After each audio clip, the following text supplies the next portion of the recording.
Nexus PMG welcomes you to the Bigger Than Us podcast, which we as energy geeks lovingly refer to as the BTU. Bigger Than Us is a podcast that focuses on ideas that will shape the future of our planet and ultimately our existence. We will occasionally lean into energy topics because, after all, it's the key to our collective survival. But we'll also explore other ideas and topics that we believe will have an impact that is bigger than us. And now, on to today's show.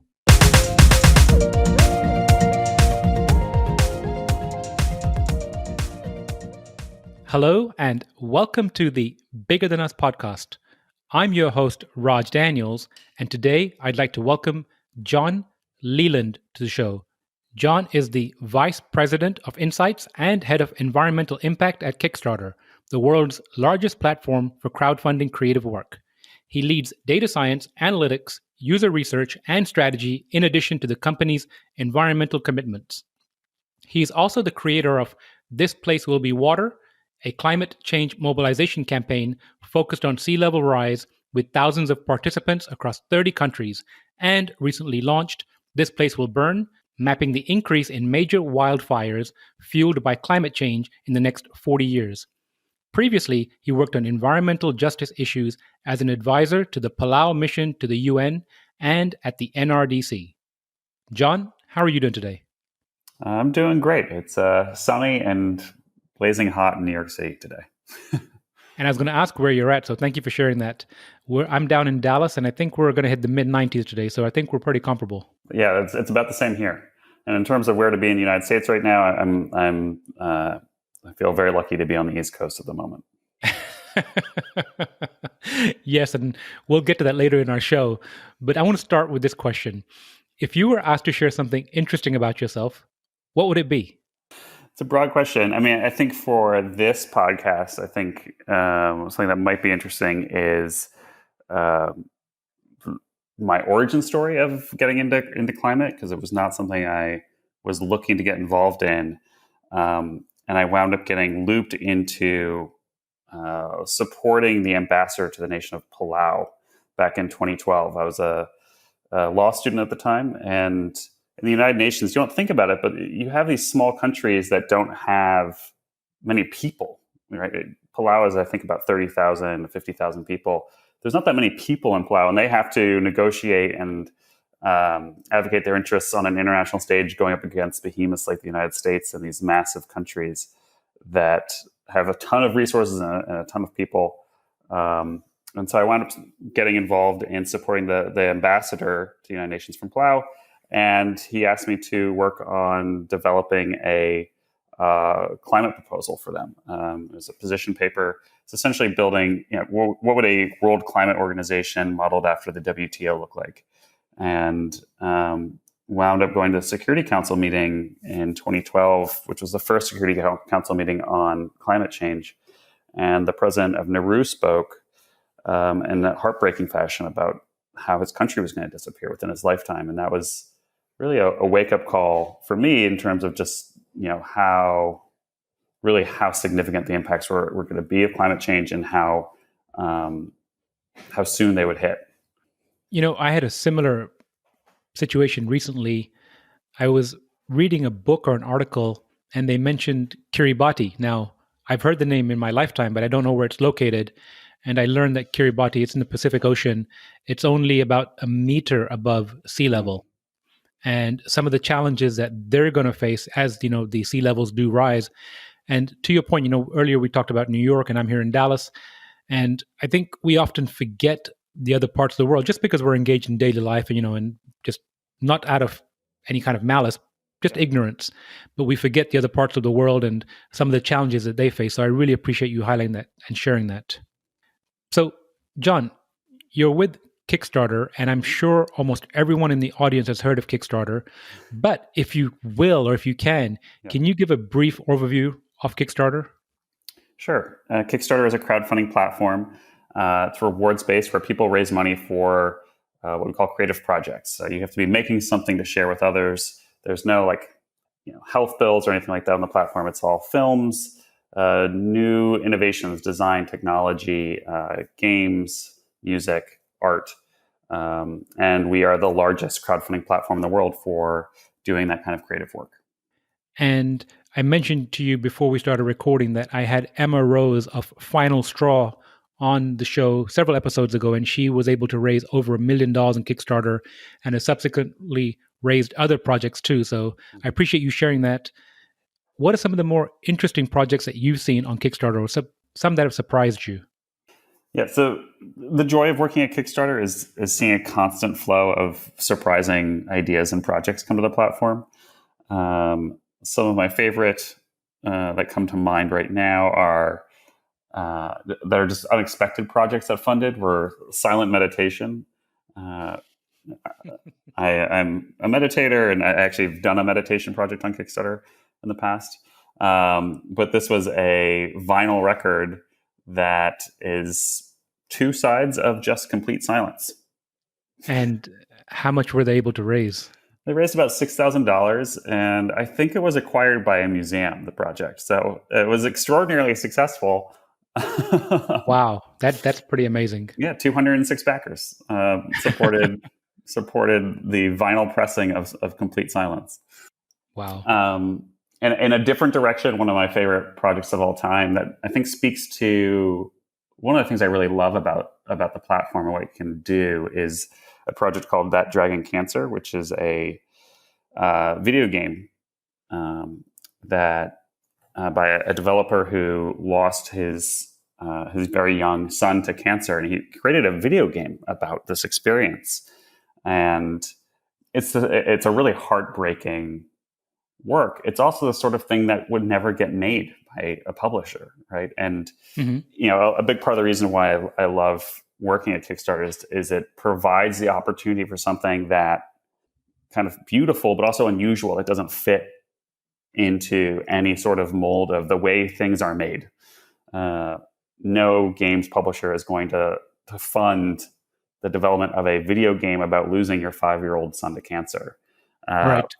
But people on Kickstarter will, and 3,500 some backers pledged more than $100,000 to make that project come to life.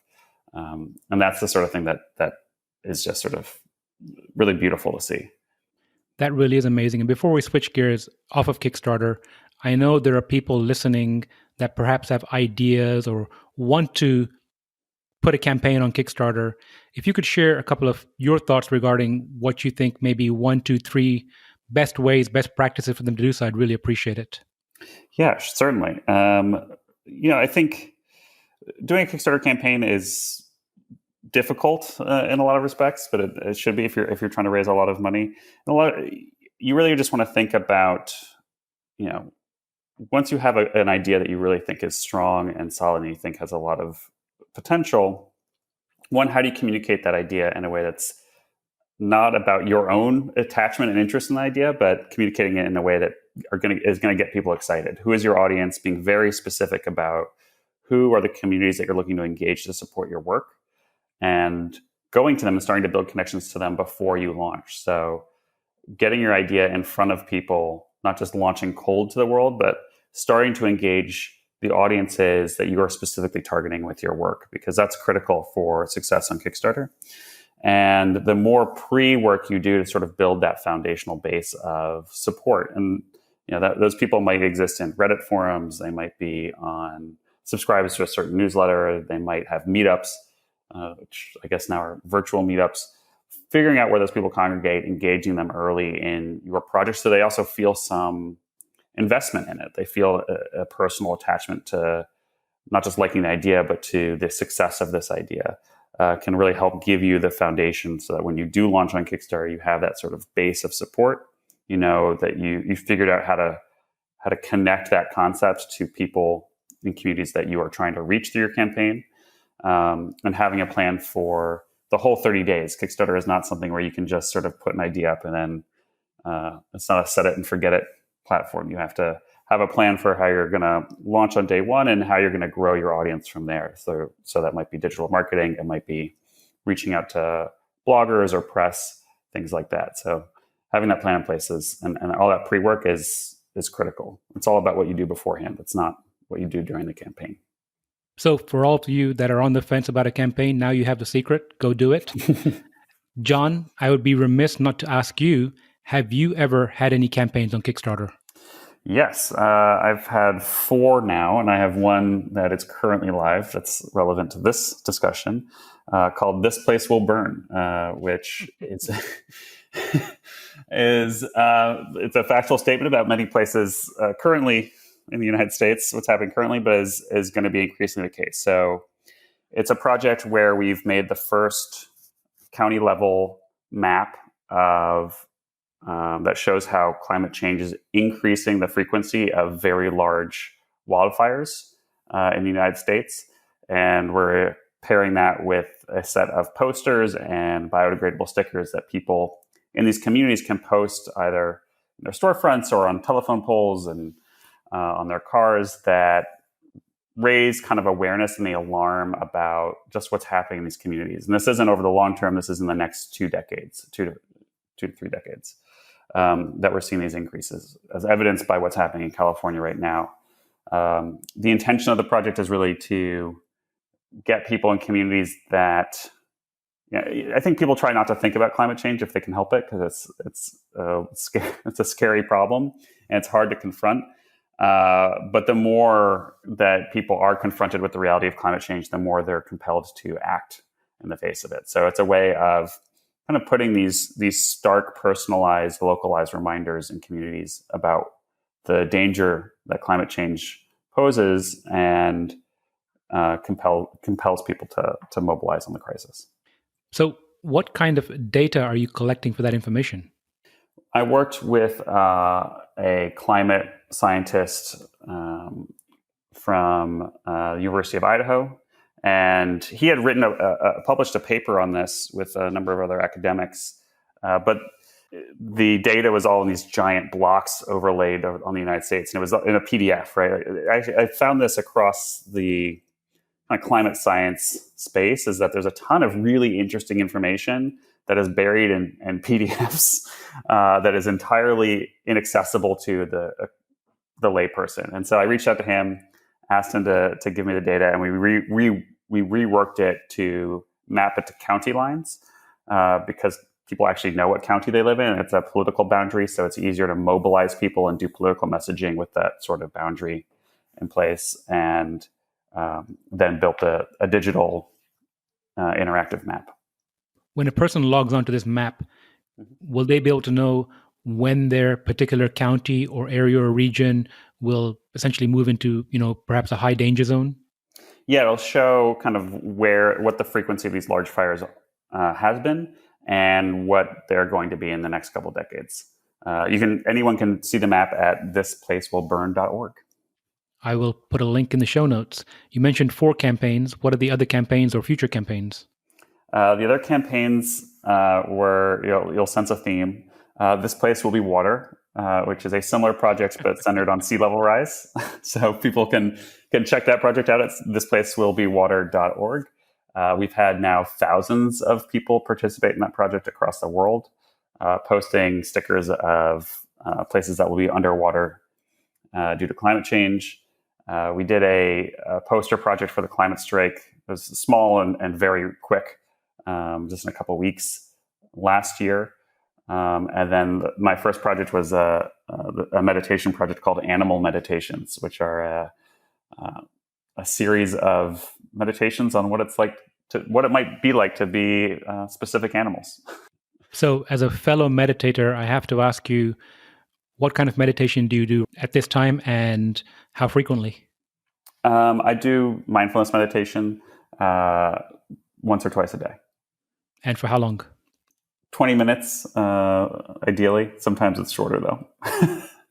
And again, I'm asking for personal reasons. I've been doing it for about 20 years. How have you seen it change your life? Or have you? I certainly have. I think it's hard to explain how it's changed my life, but it certainly helps me take a step back and approach even something as terrifying as climate change with a certain amount of equanimity.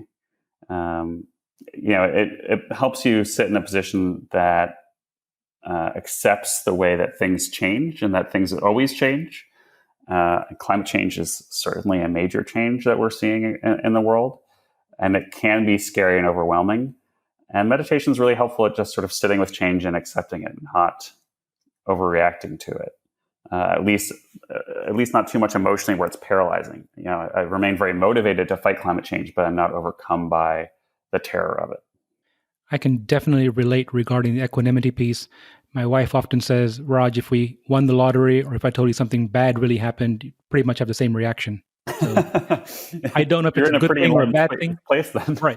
Exactly. So that's my story on meditation. So I'm going to switch gears. The ambassador of Palau, that experience you had, you had many different roads you can take.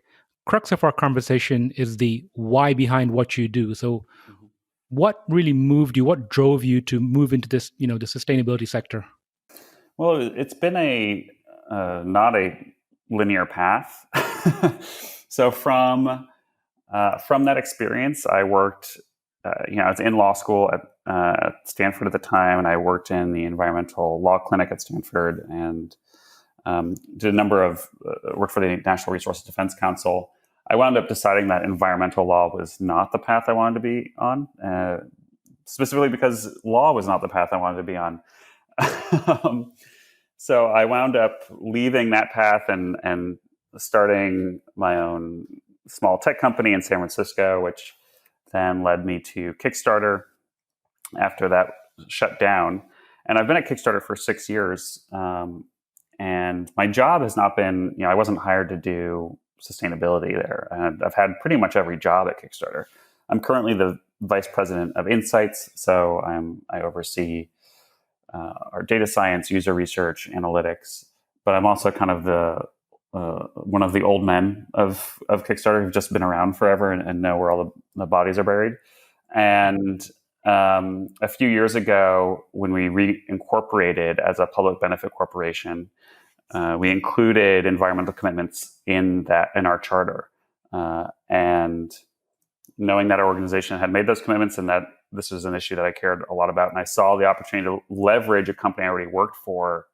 Instead of leaving Kickstarter to do sustainability, Kickstarter is a huge platform that has a lot of leverage in the world, particularly when you look at the companies that have gotten their start on Kickstarter. They're much bigger than Kickstarter itself. You have Peloton, Allbirds, Oculus, billion-dollar plus companies that have gotten their start there. And if I can leverage the platform to build sustainable principles into these companies at an early stage, I saw that as a really great opportunity to pursue that work. And I've been leading our environmental impact work for the last couple of years as a result. So you mentioned Kickstarter as a benefit corporation or a B Corp. For those that might not be familiar, can you share a little bit about what a B Corp is, and then perhaps a few items from the Kickstarter charter? Sure. So the world of benefit corporations and B Corps is pretty confusing. There's something called being a B Corp certification, which is a independent organization that certifies companies to be a B Corp. They can be they can be a for-profit, regular C Corp, which is a legal entity for a for-profit company. But as long as they meet the requirements or criteria of B Labs, which runs the certification, you can get a B Corporation certification every year. There's a lot of companies that have been certified as B Corps, and we are certified as a B Corp.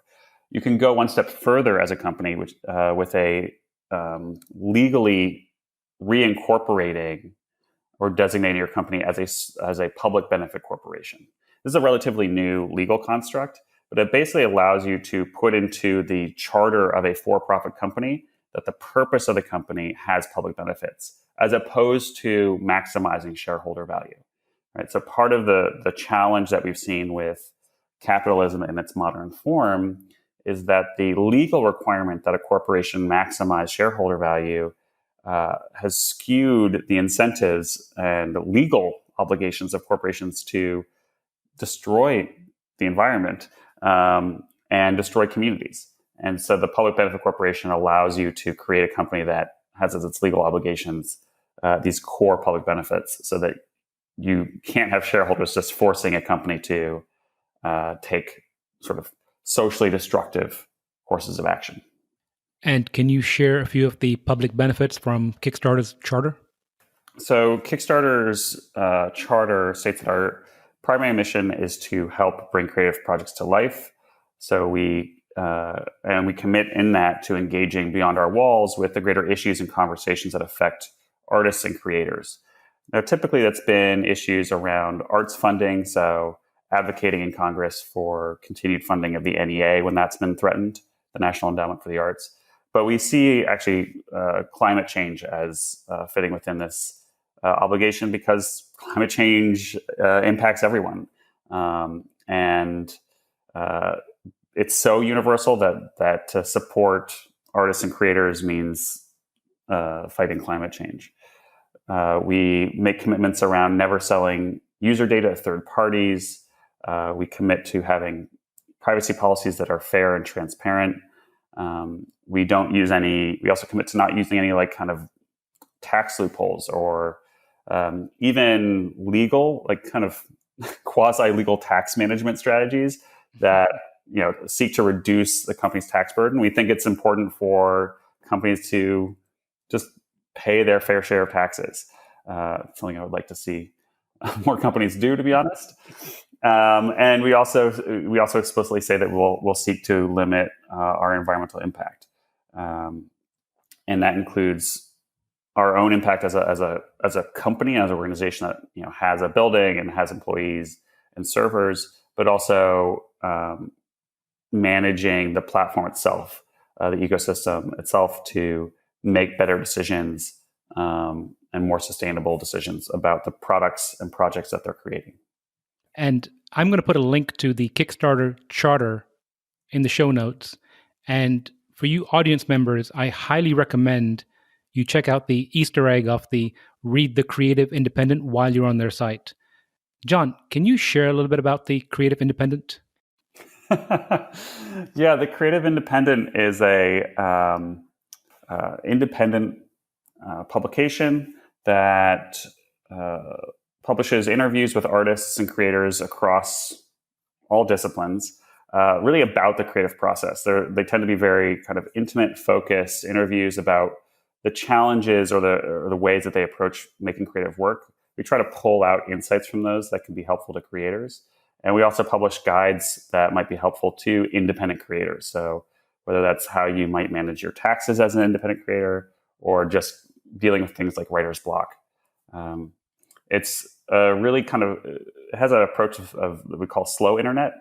So it doesn't put out a ton of content all the time.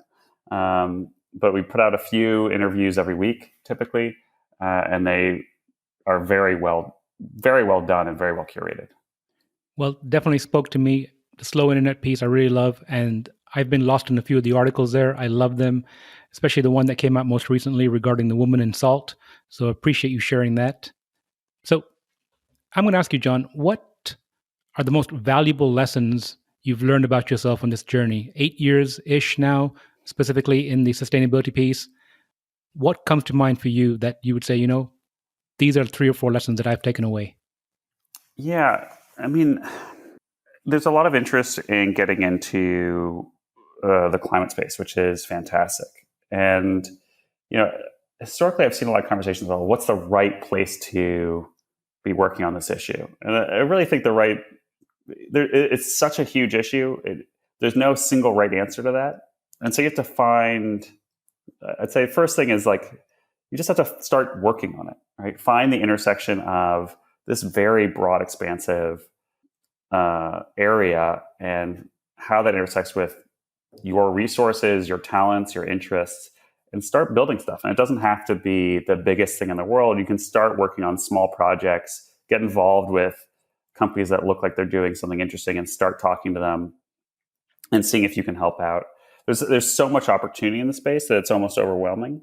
But I think the challenge there is that you don't start working in the space because you're just you're learning and sitting back and absorbing a lot. And I think it's way more beneficial to sort of get messy with building something in the space, even if it's small, helping other organizations in the space, volunteering, stuff like that. There's an endless array of possibilities, and then more doors open up from there. That's great. I'm going to ask you a very personal question here. You mentioned you were going to law school earlier. Mm-hmm. You stopped mid-journey. You took a right turn. Yeah. If there's someone listening right now that is on the fence, and I'm not looking to derail anyone's career here, but what was that feeling like, and some of the questions that you had to ask yourself when you made that decision to change direction? It was a terrible feeling. Particularly in a grad school program like that, that's very expensive. You're sort of locked in to a certain extent, and so to kind of wake up to the realization that I wasn't on the path I wanted to be on, and I really needed to make a change, was very, very scary. And I think a lot of what helped me get out of that path was a recognition that I didn't have to figure out the thing for me, right? I think there's a mythology around finding like the one right true calling for yourself, and instead started really pushing myself. It took a lot of work, but pushing myself to really explore as much as possible and start working with as many different types of people as I could, get involved in as many kind of weird, different projects as I could get involved in. And that led me on a journey that I couldn't have planned. Right. I'm very happy to have landed at Kickstarter, and it was the right thing for me. But if I had set as my intention to end up in this place, I don't think I could have gotten here. It had to be a little bit more messy, and a journey where I was pushing myself to move forward without knowing where that journey would take me.